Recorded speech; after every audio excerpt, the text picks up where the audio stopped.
dia beribadah hanya pada bulan Ramadan. Sehingga Imam Ahmad, beliau mengatakan, seburuk-buruk kaum adalah orang yang mengenal Allah Subhanahu wa taala di bulan Ramadan. Itulah seburuk-buruk kaum. Bismillahirrahmanirrahim. Bismillahirrahmanirrahim. Assalamualaikum warahmatullahi wabarakatuh. Alhamdulillah. Nahmaduhu wa nasta'inu wa nastaghfiruh wa na'udzubillah min syururi anfusina wa min sayyiati a'malina. Amma ba'du. Wassalatu wassalamu ala Rasulillah. Pemirsa yang dimuliakan oleh Allah Subhanahu wa taala. Pertemuan dengan bulan Ramadan adalah merupakan suatu kenikmatan yang luar biasa. Suatu hal yang sangat dinanti-nantikan oleh kaum muslimin untuk bisa bertemu dengan bulan Ramadan. Karena begitulah hebatnya, begitulah barokahnya bulan Ramadan. Yang mana Allah Subhanahu wa taala menurunkan bulan Ramadan yang dalamnya adalah ada berkah yang luar biasa. Tapi ada juga orang-orang yang bertemu dengan Ramadan. Mereka tidak mendapatkan kebaikan. Sehingga pada kesempatan kali ini saya akan sampaikan 5 golongan yang merugi ketika bertemu dengan bulan Ramadan. Tapi akan saya sampaikan hanya 3 golongan yang merugi ketika bertemu dengan bulan Ramadan. Syekh Abdul Aziz As-Sadat, beliau mengatakan dalam bukunya Puasa Tapi Salah. 1 kriteria daripada 3 golongan yang merugi ketika bulan Ramadan. Yang pertama, mereka menganggap bulan Ramadan biasa-biasa saja. Ini menunjukkan bahwa mereka tidak tahu, mereka tidak sadar bahwa begitu kebaikan yang banyak pada bulan Ramadan. Sehingga bangun malam, qiraah Quran, kemudian pergi sholat taraweh, tidak menjadikan nominasi yang utama bagi mereka. Mereka anggap biasa-biasa saja bertemu dengan Ramadan, seperti halnya bulan-bulan yang lainnya. Ini yang pertama. Ya. Jadi kalau mereka itu biasanya tidak sholat jamaah, ya nggak sholat jamaah. Yang biasanya mereka itu tidak bersedekah, jadi nggak bersedekah.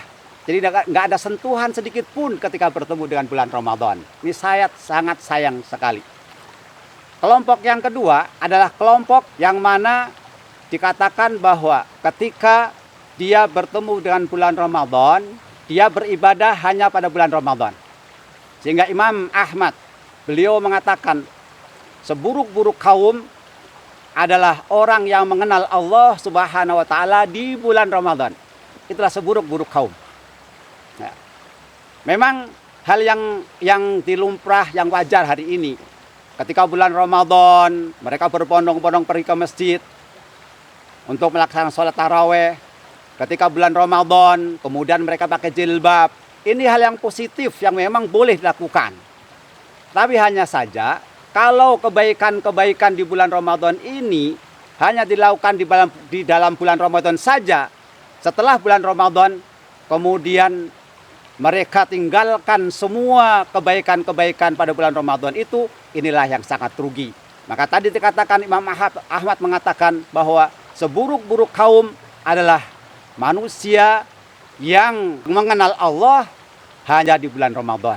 Jadi jangan sampai kita berhati-hati, jangan sampai kami menasihati pada diri saya sendiri dan menasihati pada pemirsa yang dimuliakan oleh Allah SWT. Jangan sampai kita dijulukin oleh orang lain bahwa kita ini adalah Ramadaniyun, yaitu orang-orang beribadah pada bulan Ramadan saja. Ini adalah kelompok yang kedua yang merugi ketika bertemu dengan Ramadan. Setelah Ramadan, maka mereka yang tidak sholat juga sholat lagi, yang tidak bersedekah juga mau sedekah lagi, seperti biasanya. Nah, inilah dikatakan adalah kelompok dikatakan manusia-manusia Ramadaniyun. Yang ketiga adalah kelompok yang berpuasa hanya mendapatkan lapar dan dahaga saja. Dia berpuasa kemudian nggak menjaga mulutnya. Dia berpuasa nggak menjaga tangannya untuk tidak menyakiti orang lain. Dia berpuasa tidak menjaga telinganya dari hal-hal yang dilarang oleh agama. Mereka menganggap bahwa itu perbuatan-perbuatan itu tidak membatalkan puasa. Memang secara hukum fikih, orang yang menahan diri tidak makan, tidak minum sejak terbit fajar sampai tenggelamnya matahari itu memang tidak membatalkan puasa secara fikih ya syar'i. Tapi secara maknawiyah bahwa mereka itu batal puasanya karena tidak ada pahala sedikit pun di sisi Allah Subhanahu wa taala.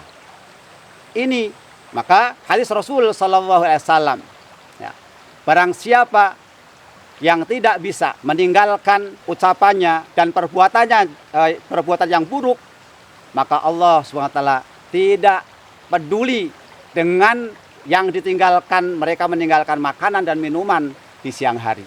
Jadi nggak ada artinya sama sekali.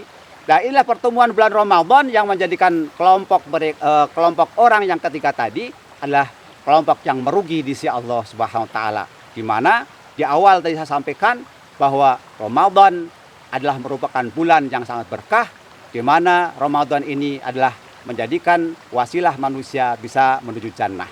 Semoga apa yang saya sampaikan dalam singkat ini bisa memberikan motivasi agar kita tidak dijulukin oleh manusia-manusia Ramadaniyun dan juga bukan pelaku-pelaku puasa yang mendapatkan lapar dan dahaga saja.